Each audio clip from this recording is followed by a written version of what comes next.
반갑습니다. 고1 내신 미래인편 이번 시간은 달밤을 살펴보겠습니다. 자, 제목 달밤 갈래 현대소설 단편소설 설명할 거 없죠? 현대에 쓰여졌는데 짧아요 이런 뜻입니다. 그 다음 성격 보면 서정적 애상적 때인데 여기 보세요. 애상적이라는 말은 어떻게 이해하시면 되느냐, 어떠한 슬픔의 정서가 드러났다 이렇게 생각을 하시면 됩니다. 그 다음에 시점 1인칭 관찰자 시점입니다. 자, 이거는 뭐냐면은 서술자가 이야기 속에서 어떠한 주된 인물을 관찰해서 독자에게 이야기를 들려주는 형식이다 이렇게 생각을 하시면 되고요. 그 다음에 제재 보시면 각박한 세상에서 적응하지 못한 인물의 삶을 보여주고 있다고요. 적응하지 못하는. 그러면 이 소설에서는 한 인물이 등장하는데 계속해서 이 사회에 적응하지 못하는 어떠한 모습들이 드러난다는 겁니다.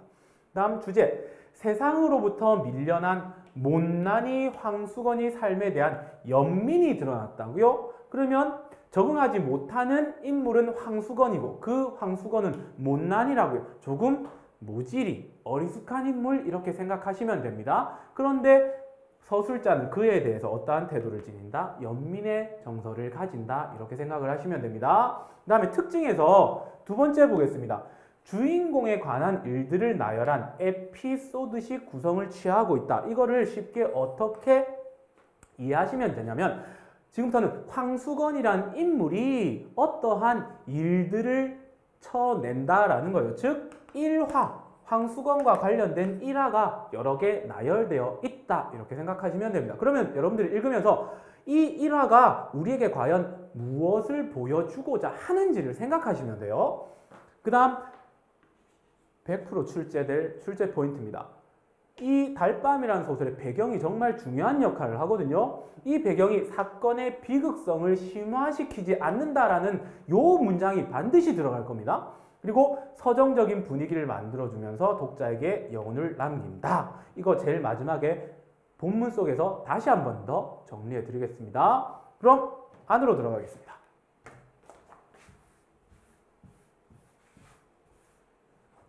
여기도 정말 시골이로구나였다. 뭐 바깥이 컴컴한 걸 보고 시냇물 소리와 쏴 하는 솔바람 소리를 처음 들어서가 아니라 황수건이라는 사람을 이날 저녁에 처음 보았기 때문에 뭐처럼 느꼈다? 시골처럼 느꼈다. 그 이유는 아직 드러나지 않았습니다. 그는 말 몇 마디 사귀지 않아 못난이라는 것이 드러났다. 인물에 대한 정보죠. 이 못난이는 성북동의 산들보다 물들보다 조그만 지름길들보다 더 나에게 성북동이 시골이라는 느낌을 풍겨주었다라는 거죠. 내가 황수건이라는 인물에 대해서 관찰한 내용입니다. 그러면 지금부터는 왜 서술자가 황수건이라는 인물을 보고 시골스러운 풍경을 느꼈는지 그것을 이해시켜 주겠습니다. 들어갑니다. 마당에서 꽥 지르는 소리로 이댁 문안서 하면서 들어섰다. 누가요? 어떤 인물이요? 수건이가요. 잡담지하고 큰일이나 난 사람처럼 건너방 문 안으로 달려들더니 저 문안 서대문 거리라나요? 어디서 나오신 댁입시오? 하고 나한테 질문을 하는 거죠. 이러니까 보니 합비는 안 입었으되 신문을 들고 온 것이 신문 배달부였다. 그렇소 신문이요? 그런 걸 사흘이나 저 건너 쪽에만 가 찾았죠. 제가 이렇게 됐습니다. 여기에서는 황수건의 좀 더 구체적인 인물됨 정보가 드러납니다. 합비가 뭐냐면요, 여러분들 유니폼이라고 생각하시면 됩니다. 신문 배달부였다라는 것은 신문 배달부들이 입는 유니폼, 정식 유니폼을 입지 않았다라는 거죠. 그러면 여기서는 걔는 정식 직원이 아니다라는 정보가 드러난 겁니다. 그 다음에 신문 배달부는요, 직접 배달하잖아요, 집에. 그러니까 온 동네 주소, 지도를 머릿속에 꽉 꿰고 있는 사람들입니다. 꼭 택시 운전하시는 분들처럼요. 지리에는 최고예요. 그런데 얘는 사흘이나 우리 집을 찾아다닌 거예요. 그래서 여기에서 좀 모자란 인물임이 드러나는 거죠. 모자라다라는 말을 이런 표현도 씁니다. 어리숙한 이런 표현도 씁니다. 자, 계속해서 보겠습니다.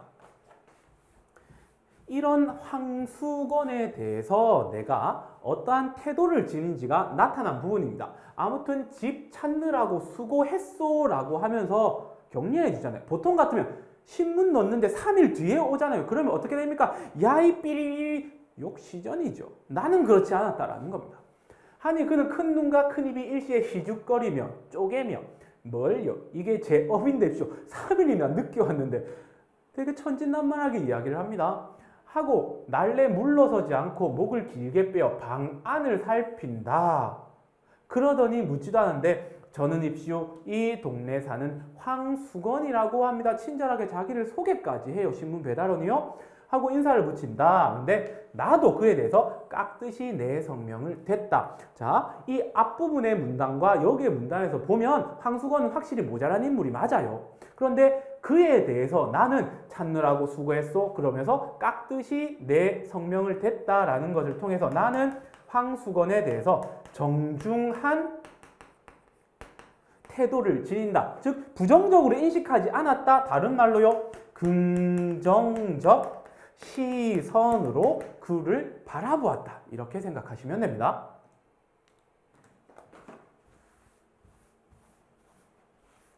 다음입니다.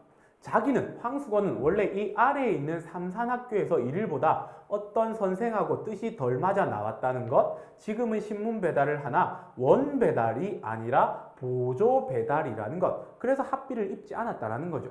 저희 집엔 양친과 형님 내외와 조카 하나와 저희 내외 식구까지, 식구가 7이라는 것, 저희 아버지와 저희 형님 이름이 무엇이며 자기 이름은 황가인데다가 목숨 숫자하고 세울 건자로 황수건이기 때문에 아이들이 노랑수건이라고 놀려서 성북동에는 가가오에서 노랑수건 하면 다 자긴 줄 알리라고 자랑스럽게 이야기하다가 이날도 어서 그만 다른 집에 신문을 갖다 줘야지 않겠소 하니까 그때서야 마지못해 나갔다. 자, 여기에서는요 일단 서술 방법을 보세요. 황수건이란 인물에 대해서 서술자가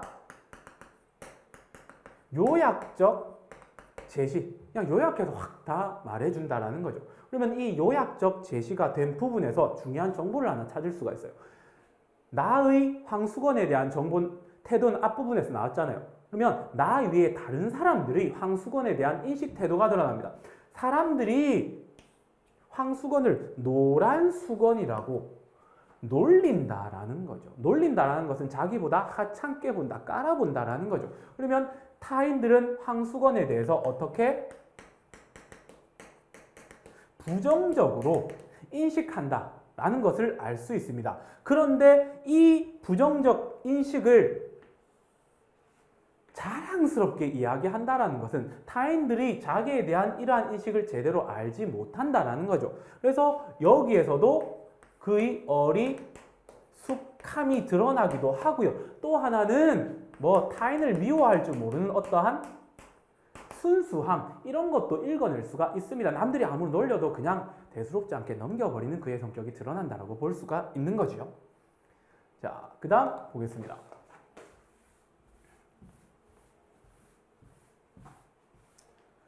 우리 집에서는 그까짓 반편과 무얼 대꾸해 가지고 그러느냐 하되 나는 그와 짓거리가 좋았다. 자, 여기 보시면 또 황수건에 대한 태도의 차이가 나타납니다. 여기서 우리 집이라고 했잖아요. 그러면 나를 제외한 가족입니다. 나 제외한 가족은 그를 뭘로 봤느냐?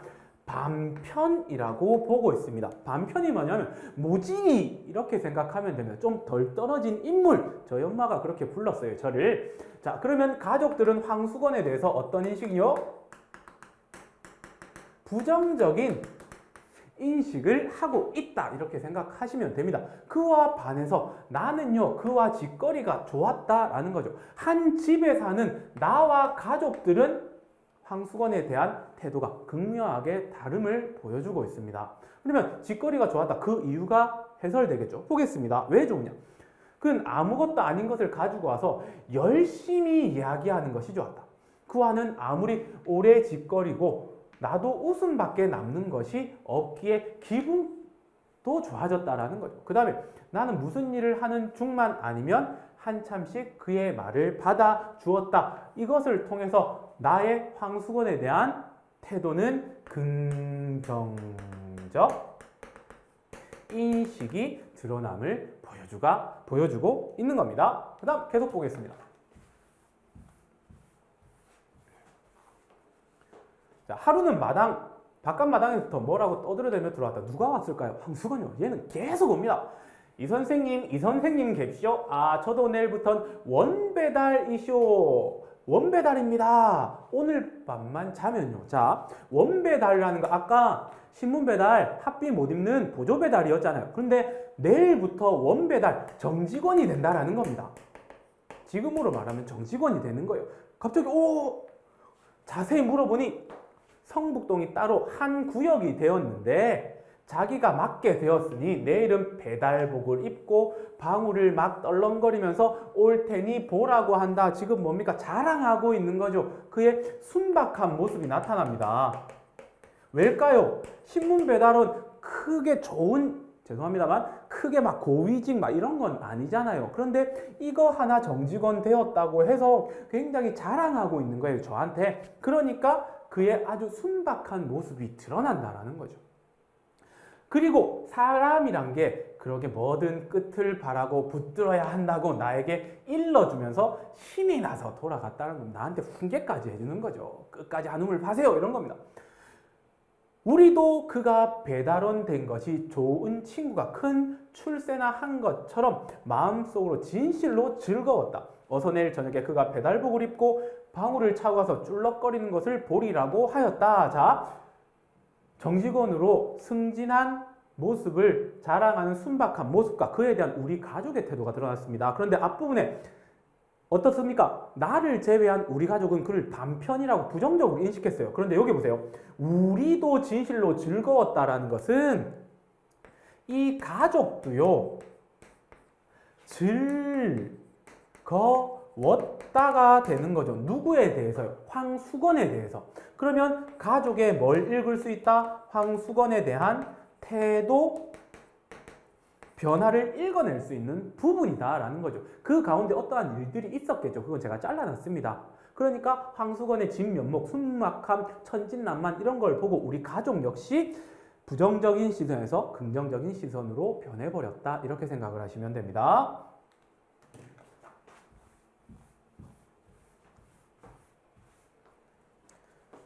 그러나 이튿날 그는 오지 않았다.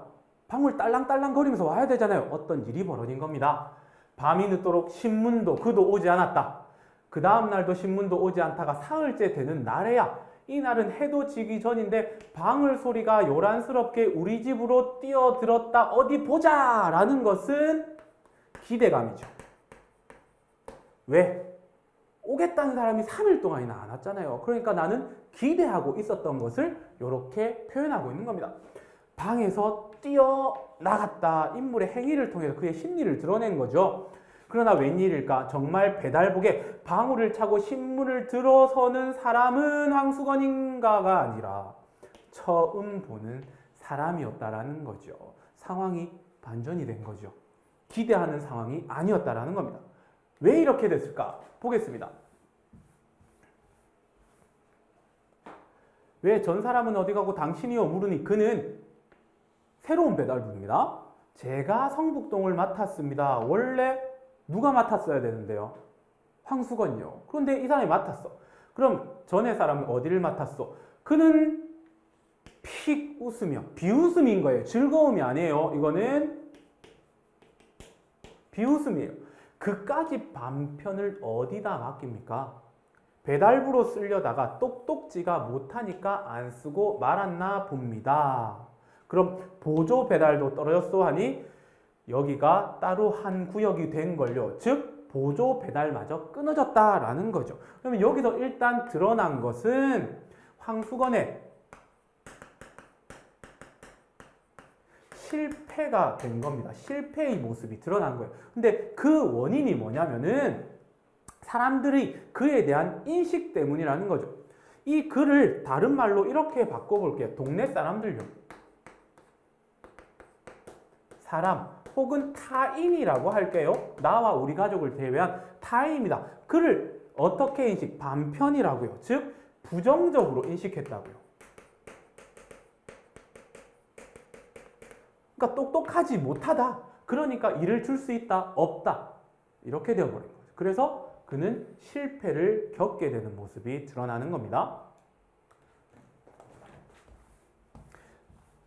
자, 지금부터는 계속해서 황수건의 일화가 계속해서 제시됩니다. 한 번은 도항무국에서 시약관이 나온 것을 이따위로 대접하였다. 이따위라는 말을 딱 보니까 잘못했다라는 거죠. 도항무국, 여러분들, 그러니까 도교육청 생각하세요. 지금으로 말하면 도교육청입니다. 시학관, 장학사요. 이렇게 생각하시면 됩니다. 장학사가 학교에 와서 뭐 이렇게 알아보잖아요. 그 상황입니다. 그런데 어떻게 대접했느냐? 일본말 못하니까 만담은 할 수 없고 마주 앉아 자꾸 일본말 연습을 한 거예요. 누가? 황수건이 도교육청 장학사한테 계속해서 자기의 일본말 연습을 한 거예요. 센세이, 호아요 고자이마스까? 히히, 아메가 후리마스 요키까? 후리마스 히히히히. 이런 식으로 연습을 한 거예요. 근데 사학관도 인정이라 처음에는 웃었어요. 처음에는 웃었다는 건 얘가 한 번만 한 것이 아니라 계속해서 했다는 걸 의미하는 거죠. 10번, 20번을 되풀이하는데 성이 나고 말았다. 빠가! 이렇게 된 거겠죠. 선생들은 아무리 기다려도 종소리가 나지 않으니까 한 선생이 나와보니 종칠 것도 잊어버리고 손님과 마주 앉아서 오하요 요키까 후리마스까 하는 판이었다. 계속해서 연습했던 겁니다. 자기 학교마다 종 땡땡땡 쳐야 되는데 그것도 안 치고 말이죠. 그날 수고인 선생들에게 단단히 몰리고 다시는 안 그러겠노라고 했으나 그 버릇을 고치지 못하고 그에 쫓겨나고 만 것이다. 이렇게 되어 있습니다. 여기서도 황수건의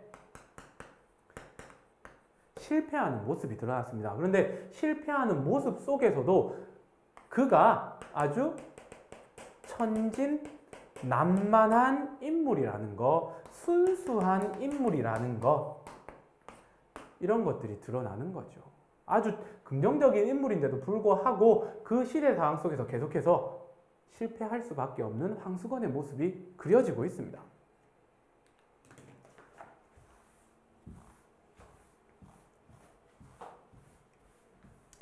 하루는 나는 거의 그를 잊어버리고 있을 때 안 만난 지 오래됐나 봅니다. 이 선생님 갭쇼 하고 수건이가 찾아왔다.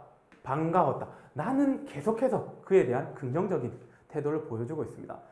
찾아온 이유가 있네요. 선생님 요즘 신문이 거르지 않고 잘 옵쇼. 자기 대신 신문을 나르는 사람에 대해서 묻고 있는 겁니다. 하고 그는 배달 감독이나 온 듯이 묻는다. 잘 오, 왜 그러오? 한즉 또 늦지 않kup쇼? 일찍이 제때마다 꼭 옵쇼? 한다. 뭔가를 계속해서 확인하는 질문을 하네요. 당신이 돌릴 때보다 3시간은 일찍 오고 날마다 꼭꼭 잘 오우 하니 그는 머리를 벅적벅적 긁으면서 하루라도 거르기만 해봐라. 신문사에 가서 대뜸 일러 바치지 하고 빈약한 주먹을 부르댄다. 자, 이거는 왜 그랬을까요? 자기가 원배달 될 줄 알았는데 다른 사람이 차고 온 거죠. 그러니까 그 사람이 잘못하면 자기가 일러버리겠다라는 거죠. 일종의 질투, 이런 말도 쓸 수 있습니다. 복수심, 이런 걸 통해서 그의 순진한 모습을 읽어낼 수가 있죠. 그리고 순진한 모습 안에 어리숙함, 이런 것까지 다 읽어낼 수가 있는 겁니다. 자, 여기서 끝난 게 아닙니다. 그런데 제가 온 건 입쇼. 진짜 이유가 나옵니다. 댁에선 우드를 넣지 마시라고 왔습죠 한다. 자, 여기서 우드가 뭐냐면 이렇게 생각하세요. 예방접종용. 어떠한 병에 대한 예방접종. 이렇게 생각하세요. 예방접종 나한테 하지 말라는 겁니다. 그 이유가 나옵니다. 우드를 왜 넣지 말란 말이요? 한즉 요즘 마마가 다닌다고 모두 우드를 넣는답시오. 마마는 홍역 같은 거 이렇게 생각하시면 됩니다. 옛날에는 의술이 발달되지 않아가지고 이런 거 걸리면 사람이 막 죽거나 그랬거든요. 되게 무서운 거였어요. 그런데 얘는 예방접종 하지 말라는 겁니다. 저한테. 우드를 넣으면 사람이 근력이 없어지는 법인답시오. 이런 겁니다. 이 이유죠. 왜 넣지 말라고 하는지. 그 다음 자기 팔을 걷어 올려 우드 자리를 보이면서 이거를 봅쇼. 저 우드를 이렇게 넣었기 때문에 근력이 줄었습죠. 이럽니다. 근거죠. 자기의 나름의 근거를 보여주고 있는 겁니다. 우드를 넣으면 근력이 준다고 누가 그럽니까? 라고 하니까 그는 싱글거리며 아 내가 생각해냈쇼 라는 거죠. 그러면 이 이유와 근거는 신뢰성이 있다 없다? 없다라는 거죠. 그런데 여기서는 또 뭘 읽어낼 수가 있냐면 황수건의 나에 대한 태도입니다. 자기 나름의 생각을 하고 나를 뭐 어떻습니까? 걱정하는 거죠. 나를 걱정해서 이렇게 합니다. 하지만 그 근거 없는 신뢰성 없는 정보를 가지고 말하는 것을 통해서 그의 뭐도 드러난다? 어리숙함도 드러난다라고 보시면 됩니다.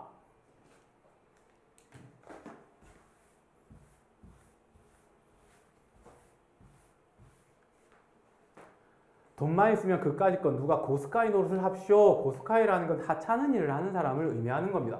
미천만 있으면 삼산학교 앞에 가서 버젓이 장사를 할 텐데쇼 한다. 무슨 장사? 아 방학 될 때까지 참이 장사다고. 참외요 참외. 그다음에 가을부터는 군밤 장사, 외떡 장사, 습자지, 도화지 장사 막 합조 하고 싶다라는 겁니다. 돈만 있으면 삼산학교 학생들이 저를 어떻게나 좋아하겠쇼.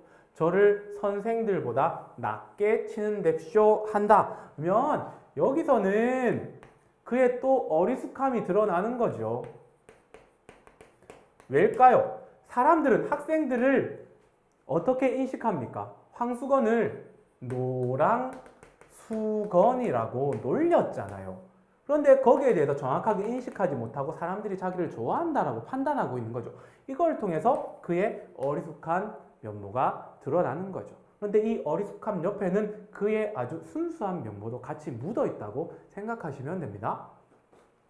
나는 그날 그에게 돈 3원을 주었다. 뭐 하라고 주었겠습니까? 장사하라고 주었겠죠. 그러면 여기서 드러나는 것은 나의 그에 대한 애정이 드러나는 거죠. 황수건에 대한 애정. 불쌍하니까 이렇게 주는 겁니다. 그래서 불쌍하니까 라는 말을 곁들이면 여기에다가 또 어떤 단어? 연민이란 단어도 붙일 수가 있는 겁니다. 그의 말대로 삼산학교 앞에 가서 버젓이 참외 장사라도 해보라고. 그리고 돈은 남지 못하면 돌려주지 않아도 좋다 하였다. 이런 거죠. 그에 대한 마지막 배려까지 있는 거예요. 배려까지. 그는 돈 3원에 덩실덩실 춤을 추다시피 뛰어나갔다. 여기서는 뭐 그의 순진함, 돈 3원에 라는 말을 썼으니까 적은 돈이라는 거예요. 그 적은 돈에 춤까지 추며 나갔다라는 것은 아주 순박한 순진한 인물이라는 것을 알 수가 있는 거죠. 그리고 그 이튿날 선생님 잡수시라고 쇼 하고 나한테 하고 나 없는 때 참외 3개를 갖다 두고 갔다. 그러면 이 참외 3개는 황수건의 나에 대한 무엇을 표현하는 겁니까? 고마움을 표현하는 거죠. 다른 사람은 다 놀려도 자기에 대해서 아주 긍정적으로 진지하게 대해주는 거죠. 그러니까 거기에 대한 고마움을 이렇게 표현하고 있는 겁니다.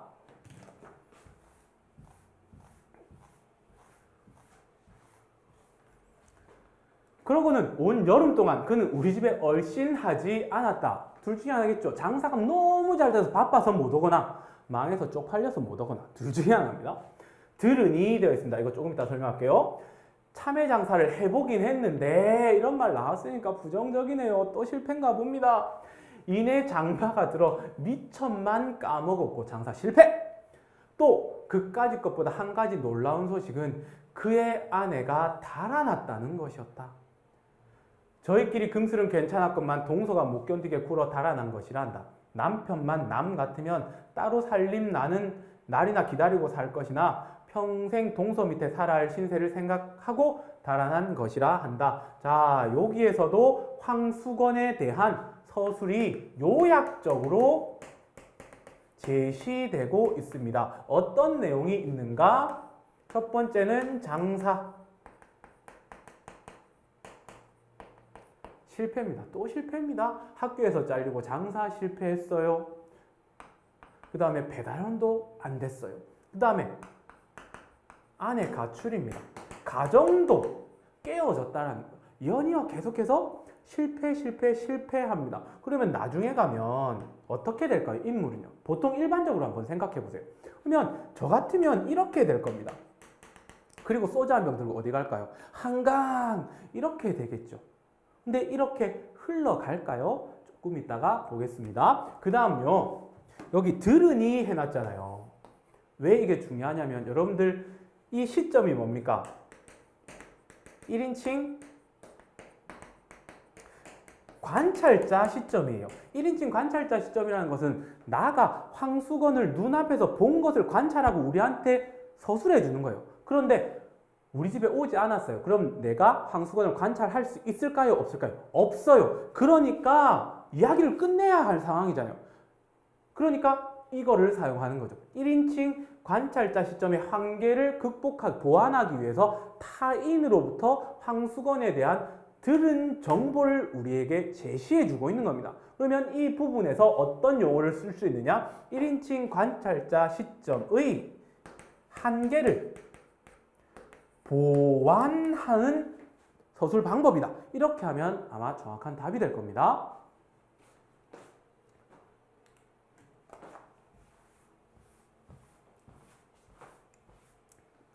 계속 봅니다. 그는 벙긋거리며 선생님 잡수라고 사왔습니다. 어느 날부터 또 온 거예요. 나타나지 않다가 뭐 먹을 걸 가지고 왔나 봅니다. 제가 앞에다 잘랐어요. 포도입니다. 포도를 손에 이렇게 들고 왔어요. 하는 때였다. 웬 사람 하나가 날쌔게 그의 뒤를 따라 들어오더니 다짜고짜 수건의 멱살을 움켜쥐고 끌고 나갔다라는 겁니다. 웬 사람 하나가요. 갑자기. 뭔 사고를 쳤길래 이러한 상황이 벌어질까? 수건이는 그 우둔한 얼굴이 새하얗게 질리며 꼼짝 못하고 끌려갔다. 나는 수건이가 포도원에서 포도를 훔쳐온 것을 직감하였다. 아, 포도를 나 먹으라고 갖다 준 거예요. 나를 위해서 갖다 준 거죠. 그런데 방법이 뭡니까? 훔쳐서 가지고 온 거예요. 훔쳐서라도 나에 대해서 고마움을 표시하고 싶었다. 이렇게 우린 이해를 하면 돼요. 쫓아나가 매를 말리고 포도값을 나는 물려주었다. 이렇게 했죠. 나에 대한 황수건의 태도는 훔친 물건에 대한 값을 물어줄 정도로 친밀하고 가까워졌으며 긍정적으로 인식하고 있다. 이렇게 이해를 하시면 됩니다. 포도값을 물어주고 보니 수건이는 어느 틈에 사라지고 보이지 않았다. 나는 그 5송이의 포도를 탁자 위에 놓고 오래오래 바라보며 아껴 먹었다. 왜일까요? 황수건의 마음을 이해했기 때문입니다. 마음을 이해했다라는 거죠. 어떤 마음일까요? 황수건의 나에 대한 고마움이 분명히 들어있을 거라고, 그 감사하는 마음으로 가져왔을 것이라는 거죠. 그래서 나는 오래 보며 아껴 먹었습니다. 그러면 나의 황수건에 대한 태도는 이거죠. 애정이죠. 그에 대한 애정을 드러내고 있는 모습이 되는 겁니다. 그의 은근한 순정의 열매를 먹듯 하나를 가지고도 오래 입안에 굴려 보며 먹었다. 여기서는 은근한 순정의 열매라고 표현했죠. 이거는 황수건의 나에 대한 애정을 이해했기 때문에 이렇게 표현하는 겁니다. 이해되시겠습니까? 자, 여기에서는 나의 황수건에 대한 태도, 황수건의 나에 대한 태도, 이게 동시에 다 드러났습니다. 어리석지만 황수건은 계속해서 순수한 인물로, 감사할 줄 아는 인물로 드러났습니다. 그 방법이 틀렸을 뿐이에요. 왜? 조금 모자라니까. 자, 그 다음에 마지막 부분입니다. 그런데 포도원길을 올라오노라니까 누가 막지도 못한 목청으로 사케와나 미다케 다메이키카를 부르며 큰 글이 좁다는 듯 휘적거리며 내려왔다. 보니까 수건이 같았다. 여기까지만 딱 보겠습니다. 자, 이게 해석하면 이렇대요. 저도 모르는 노래예요. 술은 눈물인가 한숨인가 그런 내용이라는 거죠. 그러면 이 노래 속에는 황수건의 슬픔의 정서가 드러나는 거죠. 왜? 계속해서 연달아 실패했기 때문입니다. 그러니까 술 먹고 얘가 술은 눈물인가 한숨인가 이러면서 노래를 부르고 있었다라는 거죠. 그래서 그걸 나는 발견했습니다. 나는 수건인가 하고 아른 체를 하려다가 그가 나를 보면 무안해할 일이 있는 것을 생각하고 획 길 아래로 내려서 나무 그늘에 몸을 감추었다. 자, 여기서 무안해할 일이 뭡니까? 포도 사건요. 포도 사건. 그것 때문에 나는 아른 체를 하지 않았죠. 여기서 드러나는 것은 나의 황수건에 대한 뭐가 드러나는 겁니까? 배려가 드러나는 거죠. 그는 길은 보지 않고 달만 쳐다보며 노래는 이 이상은 외우지도 못하는 듯 첫 줄 한 줄만 되풀이하면서 전에 본 적 없는 담배를 퍽퍽 빨면서 지나갔다. 담배 왜 피웁니까? 여러분들 모르죠? 여러분들 알면 안 돼. 이거 바로 대답했다면 끊어라. 자, 이거는 답답한 심정을 드러내는 거죠. 계속해서 실패하니까 아내까지 도망갔으니까. 그러니까 술도 한잔 했겠다. 이제 담배를 이렇게 피는 겁니다. 자, 달밤은 그에게도 유감한 듯 하였다. 자, 그러면 여기 달밤이라는 중요한 배경이 나왔어요. 지금까지 보면 황수건이라는 인물은 계속해서 실패를 연속해서 합니다. 그렇다면 보통 사람들은 좌절하고요. 마지막에는 비극으로 끝나야 되는 게 우리의 일반적인 생각입니다. 그런데 여기에 어떤 배경을 사용하느냐? 달밤이라는 배경을 사용해서 그를 이렇게 비춰주고 있습니다. 이러한 달밤의 배경이 어떻게 되냐면 너무나 비극적으로 빠져들지 않게 만들어 준다라는 거죠. 자, 이야기는 여기서 끝납니다. 뒤에 가서 확실히 다시 이해시켜 드리겠습니다. 이 달밤이라는 배경과 관련돼서는 100% 출제가 됩니다. 안 될 수가 없어요. 달밤의 역할과 문학적 효과 이렇게 되어 있습니다. 이 달밤은 아름답게 비치는 달빛이 평화롭고 따뜻한 분위기를 형성하는 거예요. 그 안에 인물을 계속해서 좌절을 하는데 전체적인 배경은 따뜻한 분위기라고요. 그리고 황수건을 애처롭게 바라보는 관찰자의 시선이 느껴지게 만들고요. 그 다음에 달밤을 배경으로 희화적인 성격을 가진 주인공, 그러니까 조금 모질한 성격, 그래서 그의 행위는 사람들로 하여금 조금 웃음을 짓게 만들어준다고요. 그래서 희화적인 성격이라고 이야기를 하는 겁니다. 그러한 주인공이 등장해서 비극성을 반감시켜준다고요. 무엇 때문에요? 이러한 달밤의 분위기 때문에요. 자, 이와 대비되는 주인공 황수건의 초라한 뒷모습을 통해서 실패한 모습이죠. 담배 피는 모습이에요. 인물의 좌절과 상처를 드러냅니다. 이거라고 해서 비극으로 끝나면 안 된다라고 했죠. 소외된 인물에 대한 연민의 감정을 드러나게 해주는 것이 뭐라고요? 이런 따뜻한 분위기를 형성하는 달밤의 기능이라고요. 작품 전체의 슬픔과 비애가 느껴지지만 비극적으로 끝나는 것을 막아준다고요. 실패한 사람이 이렇게 막 있는데 죽어가 아니라 달로 이렇게 보듬듯이 따뜻하게 만들어 줌으로써 이야기 전체가 비극으로 끝나는 것을 막아줍니다. 이거 100% 출제 포인트가 될 겁니다. 자, 지금까지 달밤 살폈습니다.